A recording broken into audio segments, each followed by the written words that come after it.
রাগ করতেছেন? তাহলে কবরে এক নাম্বার প্রশ্ন, মার রব্বুকা, তোমার রব কে? রব কে? সে রবের গোলামি করে কবরে যাবো তো ইনশাআল্লাহ। তাহলে অন্তরের ভিতরে কার ভয়? রবের ভয়। কার ভয়? নাকি র‍্যাবের ভয়? র‍্যাবকে ভয় করবে তারা যারা সন্ত্রাসী, যারা চাঁদাবাজ, যারা ধর্ষক। কথা বলেন এখন, যারা এই সমাজের সবচাইতে চিহ্নিত সন্ত্রাসী, তারা র‍্যাবকে দেখে ভয় করবে। কিন্তু কোন মুমিন র‍্যাবকে ভয় করবে না, মুমিন ভয় করবে র‍্যাবের মালিক রবকে। কথা বলেন ঠিক কি না? রাগ করতেছেন আপনারা? এইজন্য দিলের ভিতরে একমাত্র আল্লাহর ভয়। ইয়া আইয়ুহাল্লাযীনা আমানু তাকুল্লাহ, হে ঈমানদারগণ আমি আল্লাহকে ভয় করো। হাক্কা তুকাতিহি, ভয় করার মতো ভয় করো। আমরা যদি সত্যি আল্লাহর ভয় নিয়ে জমিনে চলি, তাহলে আপনার আমার দ্বারা কখনো গুনাহ করা সম্ভব নয়।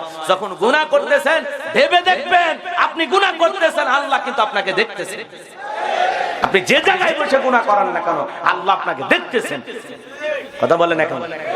এই ভয় যদি মুমিনের ভিতরে থাকতো, তাহলে 7 বছরে একটা মেয়েকে ধর্ষণ করতে পারতো। একটা চিপস কিনে দেওয়ার নামে একটা শিশু 7 বছরের সেই মেয়েটাকে ধর্ষণ করেছে, রক্তক্ষরণ হয়েছে, মুখ চেপে ধরে মেরে ড্রেনের ভিতরে লাশটা ফেলে দিয়েছে। এরা মানুষ না, এরা পশু, এরা জানোয়ার। কথা বলেন ঠিক কিনা? সমাজে কত ধরনের রহ হত্যাকাণ্ড ঘটতেছে, কোনো বিচার নাই। কথা বলেন না কেন? আল্লাহর আইন দিয়ে যদি ধর্ষকের বিচার করা হতো, আল্লাহর আইন দিয়ে যদি জিনাকারীকে শাস্তি দেওয়া হতো, আল্লাহর আইন দিয়ে যদি চোর ডাকাতের বিচার করা হতো, আল্লাহর কসম করে বলতে পারি চোর ডাকাতের জন্ম হতো না, ধর্ষকের জন্ম হতো না। কথা বলেন ঠিক কিনা? আল্লাহর আইন দিয়ে বিচার করা ছাড়া, মানুষের তৈরি করা আইন দিয়ে কখনো শাস্তি দিয়া সমাজকে পরিবর্তন করা সম্ভব হবে না। কথা বলেন ঠিক কিনা? 24 ঘন্টার মধ্যে বিচার করা লাগবে আল্লাহর আইন দিয়ে। ধর্ষণের মামলা হয়, এই তারিখের পর তারিখ পরে মোটা অঙ্কের টাকা দেয়, কিভাবে যে চলে আসে। কথা কন না কেন? এই হলো দুনিয়ার হালচাল। রাগ করতেছেন আপনারা? মন খারাপ করেছেন? এজন্য বিচার করা লাগবে কার আইন দিয়ে? কেবলমাত্র আল্লাহর আইন দিয়ে বিচার করলেই সমাজের শান্তির পরিবেশ ফিরে আসবে, ধর্ষণ মুক্ত বাংলাদেশ হবে। কথা বলেন ঠিক কিনা? চোর ডাকাত মুক্ত বাংলাদেশ হবে যখন আল্লাহর আইন দিয়ে আমরা বিচার করতে পারবো। কথা বলেন ঠিক কিনা? রাগ করেছেন মনে হয়? এ বাজার হৃদয়ের কান পেতে কথাগুলো শুনে যান। ইন্নাল্লাযীনা ক্বালু রাব্বুনাল্লাহ, নিশ্চয়ই যারা বলে আমি তাদের রব, আমাদের রবকে। এই পৃথিবীর জমিনে দেখেন বাজান গো আমার, ছোট মানুষ যদি একটু এদিক সেদিক হয়ে যায়, এমন মোশান নেই, এমন ভাব নেই, বাপরে বাপ। কথায় কথায় মানুষে বলে আমার চিনিস। আছে না নাই? আছে না নাই? কি হুমকি দুমকি দেয়, এমন ভাবে মোশান দেখায় তুই আমারে চিনিস। আরে তোমারে কি চিনা লাগবে? আল্লাহ যদি 3 বার বমি দেয়, পিছনের দরজা একবার ঢিল করে দেয়, দাঁড়িয়ে থাকতে পারবা না। কথা বল না কেন? বাগেরহাট সদর হাসপাতালে ভর্তি হওয়া লাগবে। সকালবেলা স্ত্রী দেখতে গেছে হাসপাতালে, স্বামী গো তোমার শরীরের কি অবস্থা? কয় মা তোমাকে চিনলাম না। কথা কন না কেন? বড় ছেলে দুপুরে দেখতে গেছে আব্বা শরীরের কি অবস্থা? ভাই তুমি কে? কথা কন না কেন? আল্লাহ যদি পাতলা পায়খানার বমি দেয়, দাঁড়ায় থাকতে পারবা না, বউ বাচ্চাকে চিনতেও পারবা না। কথা বলেন ঠিক কিনা? আর সেই গরম পৃথিবীতে একজন দেখাইতে আসছিল, ওর নাম হলো জালেম ফেরাউন। কি নাম? ফেরাউন। বাল্যকালের নাম ছিল কাবুস। নিজেকে রব বলে দাবি করেছিল, নিজেকে বলে আনা রব্বুকুমুল আলা, আমি বড় প্রভু, আমি বড় খোদা, আমি বড় রব। জোরে কর নাউজুবিল্লাহ। এই জালেম ফেরাউন এর বাল্যকালের নাম ছিল কাবুস। বলকিয়াও বলা হয়। কিপ্তিদের তরফ থেকে নাম ছিল রামসিস।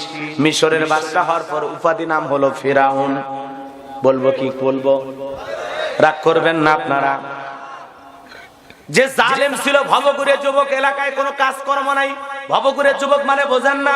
কোনো কাজকর্ম নাই, দেখবেন খালি খায় দায় আর ঘুরে ঘুরে বেড়ায়। এরা হলো ভবে ঘুরে যুবক, যাযাবরের মতো জীবন যাপন করে। আমাদের সমাজেও বখাটে যুবক দেখা যায়। দেখবেন নাকে তার, মাজায় তার, গলায় তার, গেঞ্জিতে তার, সাথে তার, দেখে বোঝা যায় না মানুষ না বিদ্যুতের খুঁটি। এরকম হাইব্রিড যুবক আছে না নাই? যারা গাঁজা মদ ফেন্সিডিল খায়া গাছক ধাক্কা মেরে কয় ভাইজান সাইড দেন। বউ যদি দরজা খোলে, মুখের বাপ তুমি ঢোলকা, কয় মা তুই বুঝবি না, আজ একটু বেশি পরিমাণে মাল খাইছি। নিশা কইরা মা বউরে মা কইরা ডাক দেয়, এরকম মাতাল আছে না? না, হাজার হাজার যুবক আজকে মাদক সেবনকারী। কথা বলেন এখানে। আজকে মাদকের কথা আমরা বলতে গেলেও অনেক মানুষ বলে হুজুর এগুলো বলেন কেন? বলেন তো, এই নিশাদ্রব্য একটা পরিবারকে ধ্বংস করে দেয়, একটা জাতিকে ধ্বংস করে দেয়। কথা বলেন ঠিক কিনা? এই জন্য এই মাদক সেবনকারী একটা পরিবারের যদি একটা সন্তান থাকে, ওর কারণে পরিবারের সবার মানিজ্য শেষ। কথা বলেন না কেন? ওই ইয়াবা, ফেন্সিডিল, গাঁজা, এই টাকার জন্য বাবারেও ফিটায়, মারেও ফিটায়। কথা বলেন ঠিক কিনা?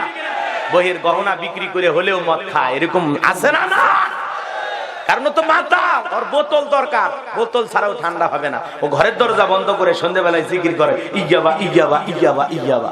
মা বাবা চিন্তা করে, বাবা এটা আবার কিসের ট্যাবলেট, জ্বর না সর্দি? কই অত বোঝা লাগবে না, টাকা দে, নইলে তোর মাথা ফাটাবো। মা বাবা তখন বাধ্য হয়ে টাকা দেয়, আর ইয়াবা খায় মাতলামি করে। কথা বলে ঠিক কিনা?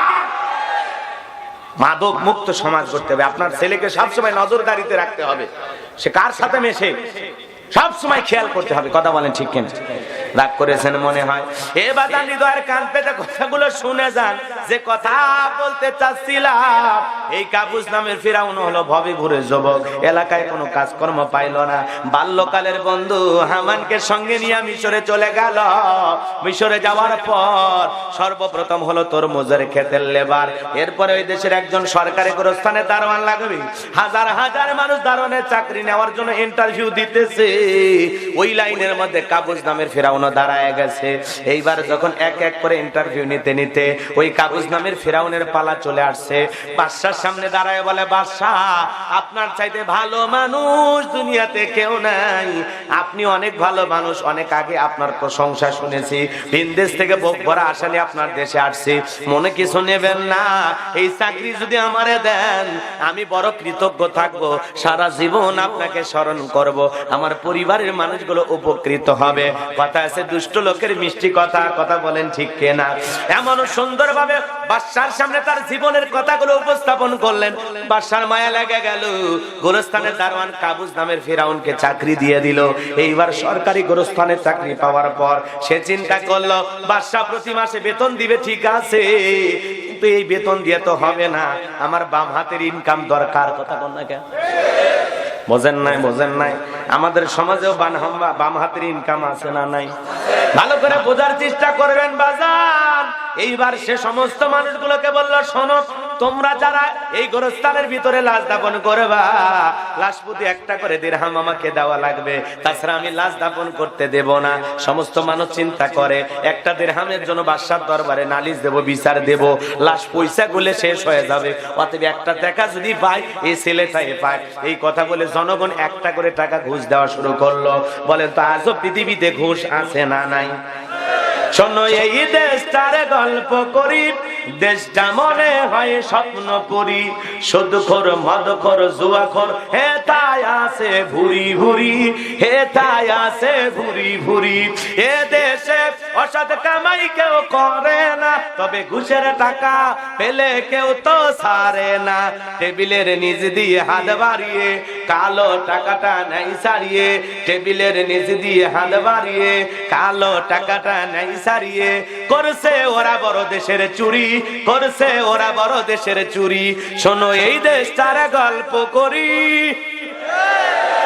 10 লাখ, 15 লাখ, 20 লাখ টাকা না দিলে চাকরি হয়? ভারতের কথা বলতেছি, আমার দেশে না তো। আমার দেশে চাকরি করার জন্য কোনো ঘুষ লাগে না, খালি মাঝে মাঝে ঘুষের ভিডিও ভাইরাল হয়। কথা কর নাকি আপনারা? এত ভয় নিয়ে বসে থাকলে হবে নাকি? কি চাচা, কথা ঠিক আছে বাবা, ওয়াজ করবো না দোয়া করবো? চলবে চলবে, লিল্লাহে তাকবীর। এইবার একটা করে দিরহাম পাইতে পাইতে আল্লাহর খেলা বোঝা বড় দায়। মহামারী দেখা দিল, মহামারীর নাম হলো ডায়রিয়া, কলেরা। হাজার হাজার মানুষ মারা যায়। এখন যেমন পুরো পৃথিবীতে একটা মহামারী দেখা দিয়েছিল, নাম হলো করোনা। এটা একটা মহামারী। আর তখনও মহামারী দেখা দিয়েছিল, ওইটার নাম হলো ডায়রিয়া, কলেরা। মহামারীতে হাজার হাজার মানুষ মারা যায়, লক্ষ লক্ষ মানুষ মারা যায়। কথা বলেন ঠিক কিনা? আগে তো এত ডাক্তার হাসপাতাল ছিল না বাজান, প্রতিদিন হাজার হাজার মানুষ মারা যায় আর গোরস্থানের ভিতরে লাশ দাফন হয়। আর একটা করে দিরহাম পাইতে পাইতে অল্প দিনের ব্যবধানে এত টাকার মালিক হয়ে গেল ফিরাউন। টাকা রাখার আর কোনো জায়গা নাই। তখন চিন্তা করলো এই টাকা দিয়ে কি করব। তখন বাদশার কাছে চলে গেল, দেখে বলে বাদশাহ আমার কাছে কিছু টাকা পয়সা আছে, এই টাকাগুলো দিয়ে আমি একটু জনগণের জনসেবামূলক কাজ করতে চাই। যারা গরিব মানুষ আছে খাজনা দিতে পারে না, যারা অভাব অনটন আছে, খাদ্য নাই খাবার নাই, তাদেরকে একটু টাকা দিয়ে সহযোগিতা করতে চাই।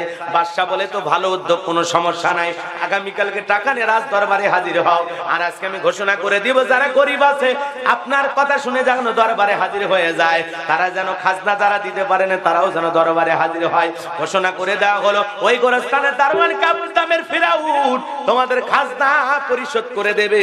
গরিব যারা আছো টাকা দিয়ে সহযোগিতা করবে, তাড়াতাড়ি করে বাদশার দরবারে কাল সকালবেলা হাজির হয়ে যাও। হাজার হাজার মানুষ হাজির হয়ে গেল। আর ওই বস্তা ভর্তি টাকা নিয়ে আসা জনগণের মাঝে বিলানো শুরু করলো। বাজান গো আমার, সমস্ত দেশের জনগণ এত খুশি হয়ে গেল, এত খুশি হয়ে গেল। ওই গরিব মানুষগুলো ডেকে বলে আহারে রাজ্যের বাদশা যদি এই ব্যক্তি না হইয়া আমাদের গোরস্থানে দারোয়ান হইতো, না জানি আমাদের কপাল খুলে যেত। বলেন তো নির্বাচনের আগে একটু জনসেবামূলক কাজ করা দরকার আছে না নাই? বোঝেন নাই মনে হয় কথা। আমার এলাকায় এক নেতা এসে ইট পাড়তেছে, ইট, কাঁচা রাস্তা, ইট ইট বোঝেন না, ইটে ইট পেরে দেয় না, সোলিং করে দেয় রাস্তা। কি বলেন আপনারা? ইটের সোলিং, ঠিক আছে না? ইট পেরে দিচ্ছে। মানুষজন বলে বাবা তুমি তো নেতা না, ইট পেরে দিচ্ছ, কারণটা কি?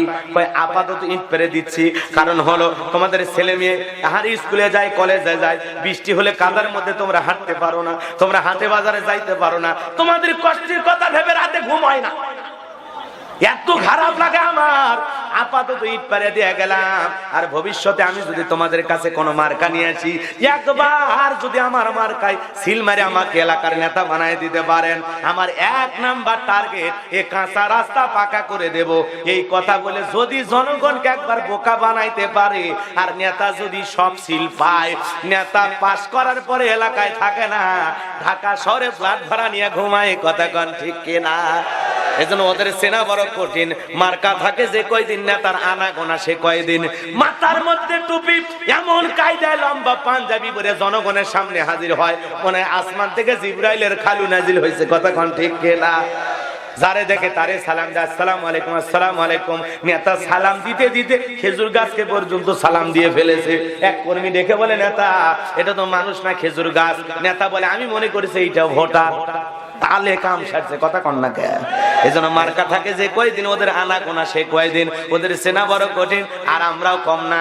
1.5 টাকার বিড়ি আর 3 টাকার চা খায় কি স্লোগান। বল্টু ভাইয়ের চরিত্র ফুলের মতো পবিত্র, নামাজ না করত, গাঁজা খায় 5 ওয়াক্ত, গুমচুরিতে পাকা ভক্ত, শয়তানের 1 নাম্বার ভক্ত।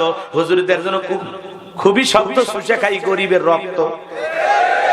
আছে না? বাপ রে বাপ, যারে দেখে তারই সালাম দেয় আর বুকের ভিতরে টেনে নেয়। গরিব মানুষ ফকির, রাস্তার ফকির বুকের ভিতর নিয়ে ছবি তোলে, সেলফি তুলে দেয়। কি মানব দরদি নেতা যে রাস্তার ভিক্ষুককে ময়লা আবর্জনা কাপড় পরে আছে তাকেও বুকে নিতে পারে। এটা হলো সত্যিকারী নেতা। কেরে নেতা না অভিনয় করতেছে? খালি পাস করার পরে ওই ফকির ধরবে, যাক লাত্তি মেরে ফেলে দিবি। কথা কোন ঠিক কিনা?